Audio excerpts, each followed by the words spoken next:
বাংলাদেশ জাতীয়তাবাদী দল বিএনপির দুঃসময়ের ত্যাগী নেতার স্থগিত পদ ফিরে পাওয়ায় আনন্দে আত্মহারা কর্ণফুলী উপজেলার বিএনপি ও তার সহযোগী সংগঠনের নেতাকর্মীরা। তাই তো বর্ণাঢ্য আয়োজন ও ফুলেল শুভেচ্ছা জানিয়ে চট্টগ্রামের কর্ণফুলীতে থানা বিএনপির আহ্বায়ক এস.এম. মামুন মিয়াকে গণসংবর্ধনা দিল বিএনপি ও অঙ্গ সংগঠন। ২৭ ডিসেম্বর শুক্রবার বিকেলে উপজেলার আব্দুল জলিল কলেজ মাঠে এই সংবর্ধনা অনুষ্ঠান অনুষ্ঠিত হয়। সংবর্ধনা অনুষ্ঠানে আলোচনা সভার শেষে মহাসড়কে আনন্দ শোভাযাত্রা করে নেতাকর্মীরা।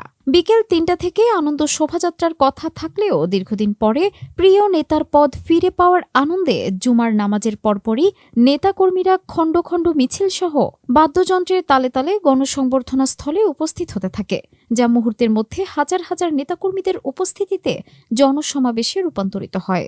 এ সময় উপস্থিত ছিলেন কর্ণফুলী উপজেলা বিএনপির আহ্বায়ক এস.এম. মামুন মিয়া, দক্ষিণ জেলা বিএনপির সাবেক সিনিয়র সদস্য অ্যাডভোকেট এস.এম. ফোরকান, কর্ণফুলী উপজেলা বিএনপির সদস্য সচিব হাজী মোহাম্মদ ওসমান, সিনিয়র যুগ্ম আহ্বায়ক ডাক্তার গিয়াসউদ্দিন ফারুকী ফয়সাল, যুগ্ম আহ্বায়ক আব্দুল গফুর মেম্বার, সুলাইমান দোভাষী, আব্দুল কাদের সুজন, আলী আব্বাস, দক্ষিণ জেলা ছাত্রদলের সদস্য সচিব কামরুদ্দিন সবুজ প্রমুখ সহ উপজেলা ও বিভিন্ন ওয়ার্ড ইউনিয়ন থেকে আগত বিএনপি, যুবদল, ছাত্রদল, স্বেচ্ছাসেবক দল সহ অঙ্গ সংগঠনের নেতাকর্মীবৃন্দ। ময়দানে রাজপথে আছি, আমার রক্তের সম্পর্ক যেমন পানি ছাড়া বাঁচতে পারে না, আমি তেমন বিএনপি ছাড়া তারেক রহমান ছাড়া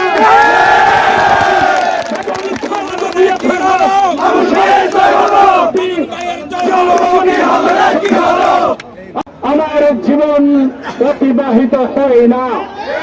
মিথ্যা বানোয়াট একটা অভিযোগের প্রেক্ষিতে আজকে আমার বিরুদ্ধে আমার পদ স্থগিত করা হয়েছিল। আজকে আমার দলের সম্মানিত ভারপ্রাপ্ত চেয়ারম্যান, আমার দলের সম্মানিত সিনিয়র নেতৃবৃন্দ আজকে তারা তদন্ত করে বুঝতে পেরেছেন এই ঘটনার সাথে আমরা ৩ জন জড়িত নই। ভারপ্রাপ্ত চেয়ারম্যান মহোদয়ের নির্দেশে অল্প সময়ের ব্যবধানে আমাদের এই স্থগিতাদেশ প্রত্যাহার করা হয়েছে।